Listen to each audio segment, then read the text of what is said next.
Hey there, I'm Marcus, joining you once again to explore the latest news from ETHERIA Restart with Chris.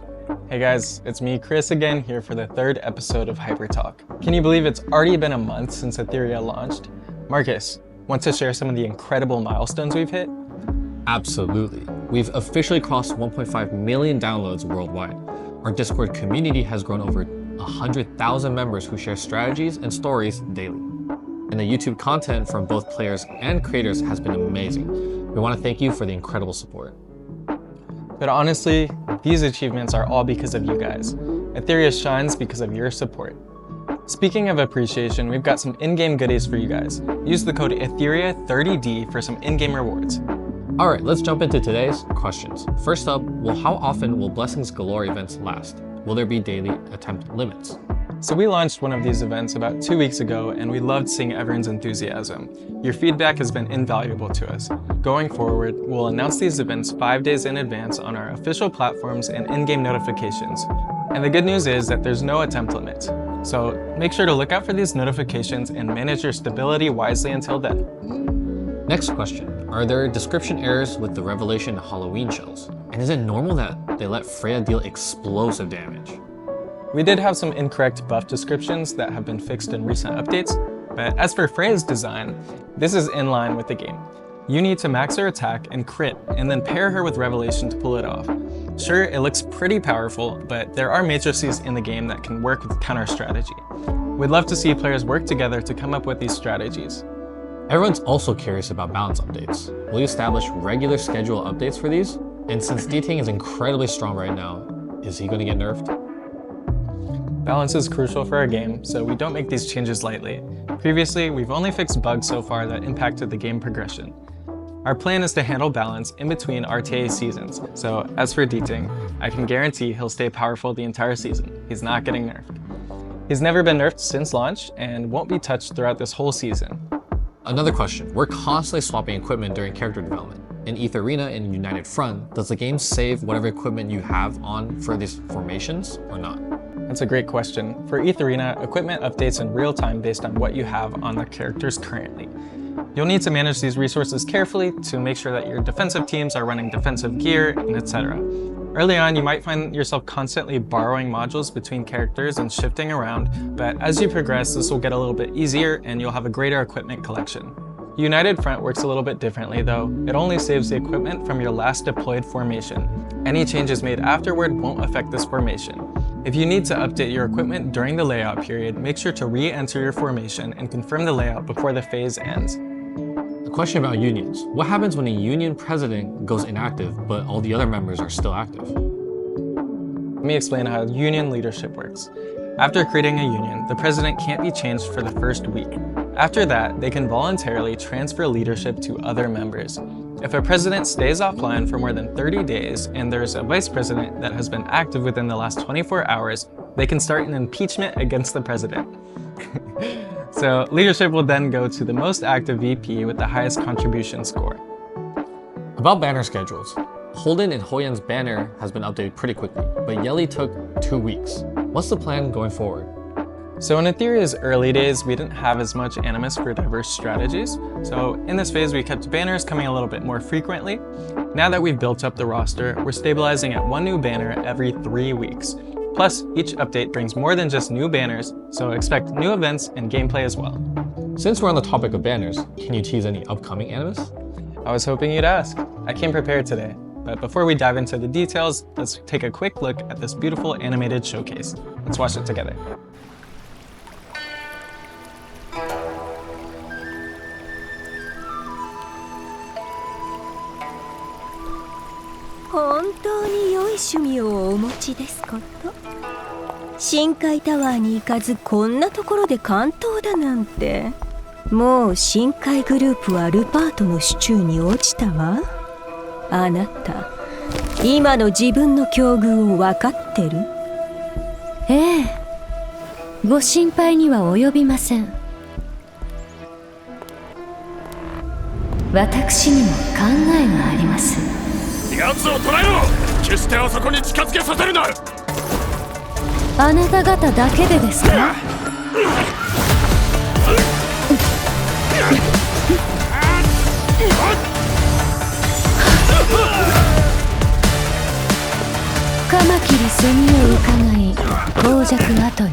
存分に策を練りなさいルパート。私の運命は私が決める。あなたにはその貪欲と傲慢の代償を払ってもらいます。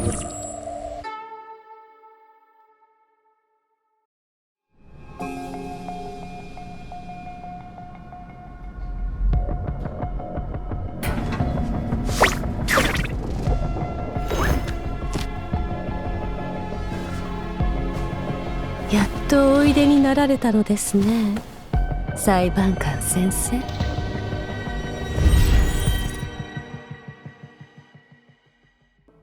Wow, who's this elegant fighter? Even her combat style is so graceful and composed. Meet Fucho, one of Doki Entertainment's executive vice presidents. She's a tactical hub focused on turn meter manipulation. Let's check out her skill showcase together. 万物には価値があります。その価値こそがそれぞれの立ち位置を決めるので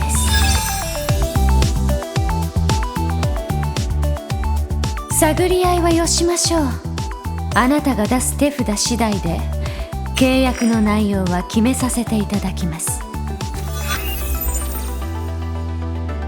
Skill 1. Fucho deals damage to a single enemy and advances the action progress of 2 random allies. At the end of an enemy's turn, if Fucho does not have Serenity, advances her own turn meter. If Fucho has Serenity, delays her own turn meter. All allies trigger Serenity at the end of their turn or when attacked, gaining turn meter increase and healing a portion of their max HP. If Fucho triggers Moonlit Veil, she will not gain action progress. Skill 2. Fucho deals damage to a single enemy 3 times based on Fucho's max HP. Each hit has a chance to trigger Moonlit Veil for one other allied unit, always prioritizing the ally with the lowest current HP percentage. Ultimate. Fucho grants all allies a shield for 2 turns based on Fucho's max HP, then applies Serenity to herself for 2 turns, and increase speed to other allies for 2 turns. Fucho's skills and fighting styles are so refined. In that animation we just watched, there was another new Animus at the very end. Can you tell us a little bit about him? Absolutely. So the other new Animus you saw is Nahor, one of the 3 executive justices at EOS. He treats everyone with fairness, no favoritism, no prejudice, and ready to work together with everyone to fight. Let's check out his intro PV. 公正と無視。高尚な言葉ですね。そう評価されるとは光栄です。